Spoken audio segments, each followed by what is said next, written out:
সালাম আলাইকুম। আশা করি আপনারা সবাই ভালো আছেন। অনেকেই আমার ইউটিউব ভিডিও থেকে অনেকে হোয়াটসঅ্যাপে মেসেজ করছেন যে ফেসবুক অ্যাকাউন্ট ডিসেবল হয়ে যাচ্ছে তাদের। তো তারা আসলে কিভাবে রিকভার করবে এবং এটার আসলে সমাধান কি? তো অলরেডি আমার এটার উপরে একটা ভিডিও দেওয়া আছে 30 মিনিটের। আপনারা আশা করি সেই ভিডিওটি দেখলেই কিভাবে রিকভার করতে হয় ডিসেবলড ফেসবুক অ্যাকাউন্ট সেটি আপনারা করতে পারবেন। তবে এইখানে কিছু বিষয় আছে, যদি আপনি ওগুলো করে থাকেন তাহলে আসলে আপনার অ্যাকাউন্টটি আর রিকভার হবে না, পার্মানেন্টলি ডিসেবল। তো ফেসবুক অ্যাকাউন্ট কেন ডিসেবল হয়, এগুলোর বেশ কিছু কারণ আছে। অনেক অনেক কারণে ফেসবুক অ্যাকাউন্ট ডিসেবল হতে পারে। হ্যাঁ, ব্যাড কমেন্টিং। আপনি যদি কারো পোস্টে গিয়ে খারাপ কমেন্ট করেন তাহলে ফেসবুকের যে কমিউনিটি স্ট্যান্ডার্ড আছে সেটির ভায়োলেশন হয়, তাহলে কিন্তু আপনার অ্যাকাউন্ট ডিসেবল হবে। এরপর হচ্ছে হেট স্পিচ, অর কাউকে আক্রমণ করে ছোট করে আপনি যদি পোস্ট করেন ফেসবুকে, এইটাও কমিউনিটি স্ট্যান্ডার্ডের সাথে যায় না, তখনও কিন্তু আপনার ফেসবুক অ্যাকাউন্ট কী হবে, ডিসেবল হবে। আপনার ফেসবুক যে অ্যাকাউন্ট সেটার নেমটা যদি আপনার ফেক নেম হয় সেক্ষেত্রে আপনার আইডি ডিসেবল হওয়ার সম্ভাবনা কিন্তু আছে। একই নামে আপনার যদি একাধিক আইডি থাকে, একই নামে একাধিক যদি আইডি থাকে আপনার, সেটাও কিন্তু আপনার ডিসেবল হবে। সেম নামে যদি বেশি একাধিক অ্যাকাউন্ট থাকে তাহলে সেটা ডিসেবল হওয়ার সম্ভাবনা থাকে। এটা হচ্ছে একটা রিজন আমি আপনাদেরকে জানাচ্ছি। এবং একটা ফোন থেকেই যদি আপনি একাধিক আইডি চালান সেটাও প্রবলেম হতে পারে। একটা পিসি থেকে যদি আপনি চালান তাহলে অবশ্যই আপনি আলাদা আলাদা ব্রাউজার ইউজ করবেন, হ্যাঁ, বাট না চালানোই ভালো সিকিউর থাকার জন্য, তাহলে কিন্তু ডিসেবল হবে। আরেকটি মূল কারণ ডিসেবলের, ধরুন আপনি রং পাসওয়ার্ড দিলেন এবং ওই রং পাসওয়ার্ড যদি আপনি একাধিকবার দেন, লাইক 3, 4, 5 বার দিলেন কিন্তু আপনার লগ ইন হচ্ছে না, তখন ফেসবুক এটাকে ধরে নেয় সাসপিশিয়াস অ্যাক্টিভিটি এবং ফেসবুক সিস্টেম মনে করে যে আপনার অ্যাকাউন্টটি হয়তো হ্যাক করে ট্রাই করা হচ্ছে এবং সে ডিসেবল করে দেয়, অটোমেটিক্যালি ডিসেবল হয়ে যায়। সো আপনি যদি পাসওয়ার্ড মনে করতে না পারেন, 1-2 বারের বেশি ট্রাই করবেন না।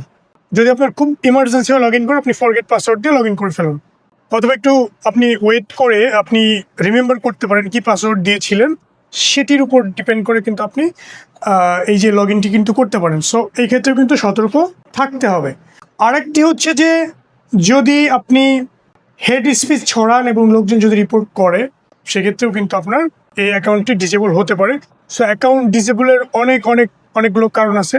আপনি ফেসবুকের যে কমিউনিটি স্ট্যান্ডার্ড সেগুলো একটু পড়বেন, টার্মস অ্যান্ড পলিসি পড়বেন। হ্যাঁ, সো ওদের যে কমিউনিটি স্ট্যান্ডার্ড ওটি পড়লে আপনি বুঝতে পারবেন যে কি ধরনের সমস্যার কারণে আসলে ফেসবুক অ্যাকাউন্ট ডিসেবল হতে পারে। সো আমি বেশ কিছু কারণ কিন্তু এখানে বললাম। হ্যাঁ, ব্যাড কমেন্ট আপনি করবেন না, হেট স্পিচ ছড়াবেন না মানুষকে নিয়ে, কোনো খারাপ পোস্ট করবেন না, আক্রমণাত্মক পোস্ট করবেন না, ফেক আইডি আপনার চালানোর দরকার নেই, চালালে কিন্তু বিপদে পড়বেন। একই নামে একাধিক আইডি চালালে আপনি বিপদে পড়বেন এবং আপনি রং পাসওয়ার্ড দিয়ে বারবার ট্রাই করবেন না।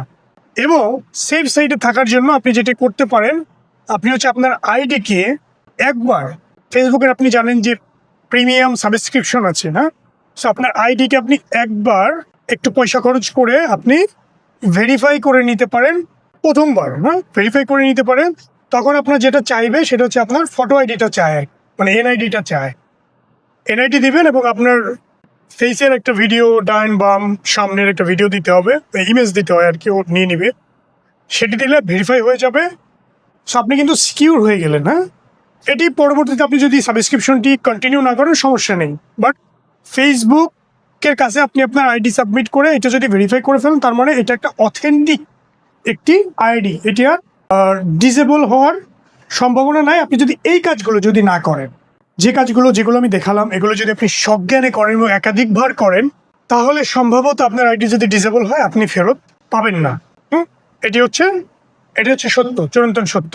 আপনি প্রথমবার আপনি জানেন না আপনি কিছু করেছেন কিনা, আপনি হুট করে একদিন দেখলেন আপনার আইডি ডিসেবল, তখন আপনি যেটা করবেন, ফেসবুকের কাছে আপনি অ্যাপিল করতে পারবেন। সো অ্যাপিল করার জন্য ফেসবুক ডিরেক্ট কোনো অপশন কিন্তু আসলে রাখেনি। হ্যাঁ, আপনি যে অ্যাপিল করবেন ডিসেবলড অ্যাকাউন্টের জন্য, সো আপনি যখন অ্যাপিল যেই পেজ আছে ওখানে যখন যাবেন তখন আপনাকে বলবে যে লগ ইন, কিন্তু আপনার তো ভাই অ্যাকাউন্ট নাই, লগ ইন করবেন কিভাবে? আপনার অ্যাকাউন্ট না থাকলেও আপনার অ্যাকাউন্টে যে ইনফরমেশন আছে সেটি দিয়ে আপনি সেটি দিবেন দিয়ে মানে একটা প্রবলেম রিপোর্ট আপনি সেন্ড করবেন with your message and the screenshot of the disabled account page. ওই পেজের একটা স্ক্রিনশট নিয়ে আপনি মেসেজ করবেন। সো এই পুরো প্রসেসটি মানে আপনি আপনার ডিসেবলড অ্যাকাউন্ট কীভাবে ফিরিয়ে আনবেন এই প্রসেসটি কমপ্লিট করার জন্য অলরেডি আমার 30 মিনিটসের একটা ভিডিও আছে। তো আপনি ওই ভিডিওটি যদি কমপ্লিট দেখেন, প্রথমবার আপনার অ্যাকাউন্ট ডিসেবল হয়ে থাকে এবং আপনি যদি ওই মানুষটি হয়ে থাকেন যে কিছুই করেননি, একদিন সকালে উঠে দেখেছেন বা হুট করে দেখেছেন আপনার অ্যাকাউন্ট ডিসেবল, তাহলে হচ্ছে ফিরে আসার সম্ভাবনা হচ্ছে 80%। আর যদি আপনি বারবার একই ধরনের ভুল করতে থাকেন এবং আমি যেগুলো দেখালাম ওগুলো আপনি করেছেন অলরেডি, তাহলে কিন্তু ভাই আপনি আপনার অ্যাকাউন্টটা ফেরত পাবেন না। এরপরেও যদি মানে এটা করার পরেও যদি আপনি একজন নিষ্পাপ মানুষ, কিছুই করেননি, তবু ফেসবুকের সিস্টেম অটোমেটিক্যালি ডিসেবল করে দিয়েছে। মাঝে মাঝে এমন হয় যে ফেসবুকের সিস্টেম অটো ডিসেবল করে দেয়। তো সেক্ষেত্রে আপনি এই সাবমিশন করার পরেও, আমার ভিডিও দেখে সাবমিশন করার পরেও সমস্যার সমাধান হলো না, তখন আপনি কি করবেন? তখন আপনি চাইলে আমার হেল্প নিতে পারেন। তো অবশ্যই এটার জন্য একটা কনসালটেশন ফি লাগবে। সো যদি আপনি চান লাস্ট স্টেপে এসে আপনি এটা নিতে পারেন, আপনি চাইলে নাও নিতে পারেন। তখন আমি ট্রাই করলে আপনি যদি কোনো প্রবলেম না করে থাকেন, আমি হয়তো ফেসবুকের সঙ্গে ডিরেক্ট কথা বলবো, তখন হয়তো এইটা ব্যাক আসবে ইনশাল্লাহ। আশা করি আপনারা বুঝতে পেরেছেন যে ফেসবুক অ্যাকাউন্ট কেন ডিসেবল হয় এবং আপনি ডিসেবল হওয়া থেকে কীভাবে বাঁচবেন। আচ্ছা, ভিডিওটি শেষ করার আগে আমি আর বেশ কিছু টিপস আপনাদেরকে দেই। আপনার নাম্বার 1, আপনার ফেসবুক অ্যাকাউন্ট বিভিন্ন ডিভাইস থেকে লগ ইন করবেন না। 1-2টা ডিভাইসের বেশি লগ ইন করার দরকার নেই। যখন আপনি বিভিন্ন ডিভাইস থেকে লগ ইন করবেন, তখনই ফেসবুক সাসপিশিয়াস অ্যাক্টিভিটি ধরে সেটা কিন্তু ডিসেবল করে দিতে পারে অথবা রেস্ট্রিক্টেড করে দিতে পারে। এটার থেকে আপনাকে সতর্ক থাকতে হবে। একাধিক ফেসবুক অ্যাকাউন্ট আপনার ডিভাইসে, লাইক আপনার ফোন, আপনার পিসিতে আপনি লগ ইন করবেন না। এরপর হচ্ছে কোনো কমেন্ট, বাজে কমেন্ট এগুলো করার দরকার নেই এবং হেট স্পিচও আপনার সরানোর দরকার নেই। অবশ্যই সতর্ক থাকতে হবে এবং এই বিষয়গুলো ফলো করলে আশা করি অ্যাকাউন্ট ডিসেবল হবে না, আর হলেও আপনি উদ্ধার করতে পারবেন ইনশাল্লাহ। তো আজকের এই ভিডিওটি আশা করি আপনাদের ভালো লেগেছে। যদি এই ভিডিওটি ভালো লেগে থাকে তাহলে অবশ্যই আমার এই চ্যানেলটি সাবস্ক্রাইব করবেন এবং পেজটিও লাইক করবেন। ভিডিওটি কেমন লাগলো, আপনার কোনো মতামত আছে কিনা সেটি আপনি কমেন্টসে শেয়ার করতে পারেন। অবশ্যই ভিডিওটি শেয়ার করে দিবেন এবং সেভ করে রাখতে পারেন, আপনি পরবর্তীতে আবার নিজে দেখে নিতে পারবেন। কোনো প্রশ্ন থাকলে, কোনো সমস্যা থাকলে আমাকে কমেন্টে জানাতে পারেন, আমি চেষ্টা করব সাহায্য করার জন্য। ধন্যবাদ, ভালো থাকুন, দেখা হবে পরবর্তী কোনো ভিডিওতে ইনশাল্লাহ। আসসালামু আলাইকুম।